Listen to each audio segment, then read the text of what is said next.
ሰላም ጤና ይስጥልን ተመልካቾቻችን እንደምን ዋላችሁ እንደምን አመሻችሁ ከአንከር ሚዲያ ዝግጅት ክፍል ያክብሮት ሰላምታችንን እናቀርባለን። ቀዳሚ ሀጂ ሙፍቲ እንድሪስን ዝም ብሎ ከሃይማኖት አባት ብቻ ጋር አያይዘን መመልከት ያለብን አይመስልንም።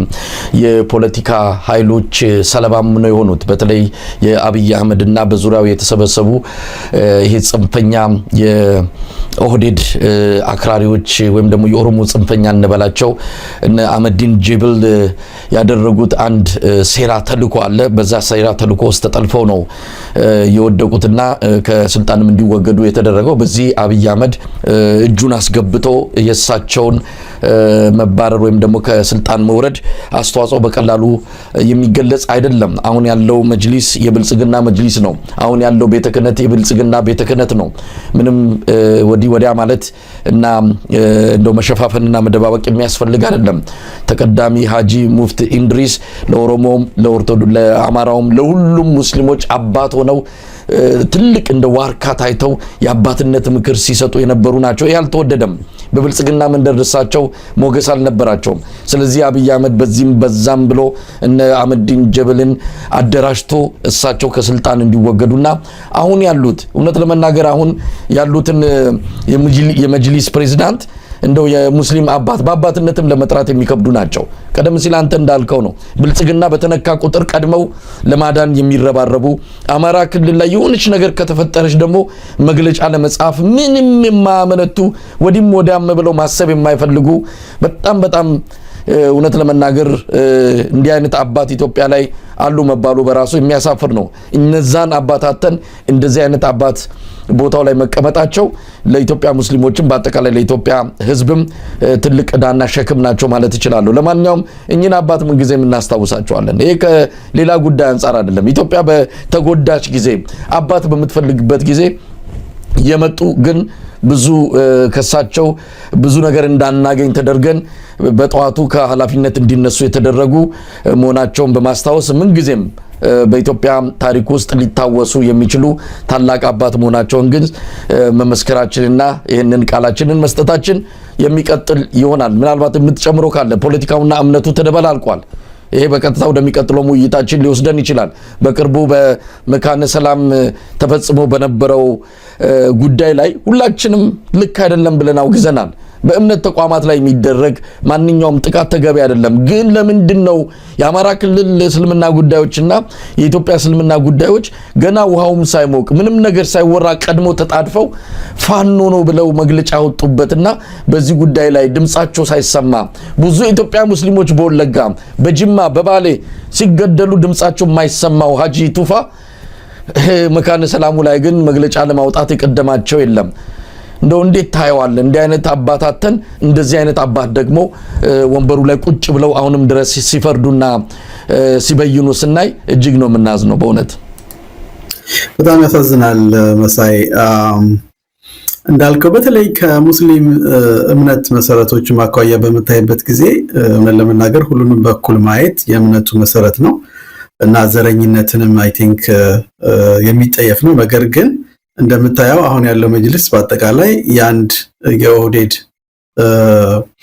አባላትን የኦህዴድ ብልጽግናን ለመደገፍ የቆመ ከዛ ውጭ ያለውን የሙስሊም ማህበረሰብ የሚወክል አይደለም እና ምንድነው መናገር ፈልገው የሙስሊሙ ማህበረሰብ አሁን ያለውን መጅሊስ የሙስሊሙን ማህበረሰብ የሚወክል እንዳልሆነ ማወቅ አለበት።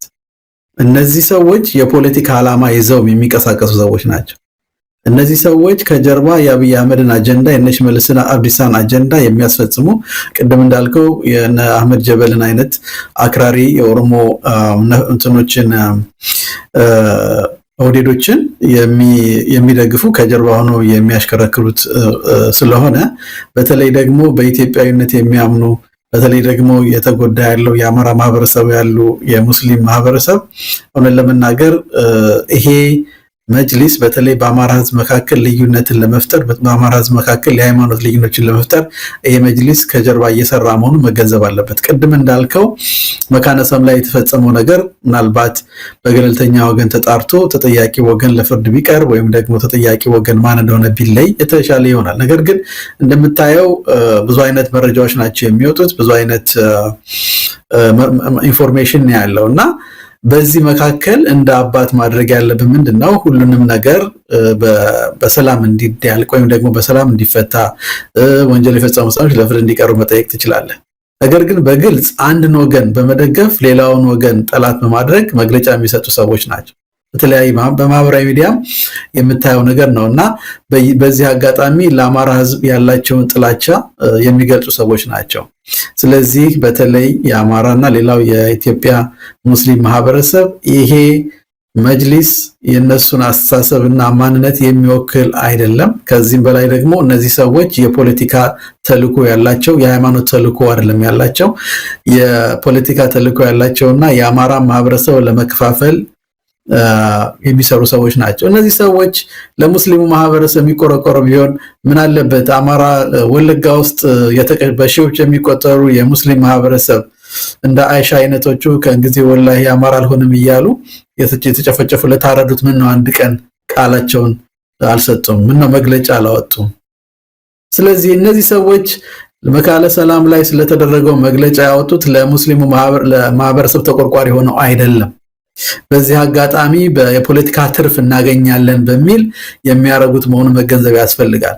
እና ምናልባት አንዳንድ በአማራ ክልል ያሉ የሙስሊም መሪዎች ምናልባት እነዚህ አሁን ስልጣን ላይ ያለው መጅሊስ በሚያወጣው መግለጫ ተታለው ምናልባት ከክርስቲያኑ ማህበረሰብ ወይም ከፋኖ ጋራ ቅራኔ ውስጥ እንዳይገቡ በዚህ አጋጣሚ እንደው ምክሬን መስጠት ፈልጋለሁ። ምክንያቱም የነሽመልስ ዋና ዓላማ አማራን ማጥፋት ነው። አብይ አህመድ በግልጽ ተናግሯል። ለነ ታዬ ደንዳ ነግሯቸዋል። አማራን ማፍረስ ነው፣ አማራን ማጥፋት ነው ዓላማዬ ብሎ በግልጽ ተቀርጾ በተለያየ አጀንዳ የሚፈጸምና ግልጽ የሆነ አጀንዳ ያለበት ነው ከጀርባው። ስለዚህ ከዛ ጀርባ ደግሞ የሃይማኖት መሪዎች ተሰልፈዋል። እንዳልከው አሁን ሲኖዶስም ተቆጣጥረውታል፣ መጅልሱንም ተቆጣጥረውታል። የጸጥታ ድርጅቶችን፣ መከላከያውን፣ ፖሊስን፣ ሁሉንም ኢቭን መንግስት ያልሆኑ ድርጅቶችን በሙሉ በተለያየ መልኩ ተቆጣጥረው ያሉበት ሁኔታ ነው ያለውና ስለዚህ ይሄ የአማራ ህዝብ የሚደረገው ትግል የህልውና ትግል ነው።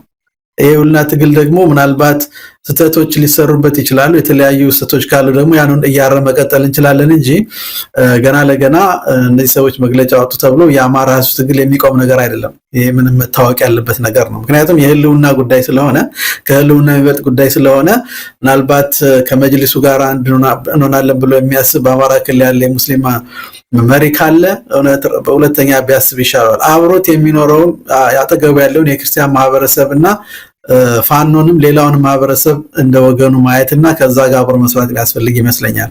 ከዛ ውጭ ግን እነዚህ ሰዎች ለሚዘረጉት መጥመድ እንቅፋትና ጥላቻ ሰለባ ሆኖ ግን እርስ በርስ የሚደረግ ሽኩቻ የአማራን ህዝብ ለበለጠ ጥፋት ለበለጠ ጥቃት የሚያጋልጠው መሆኑን አይ ቲንክ ግልጽ መሆን ያለበት ነው ብዬ አስባለሁ።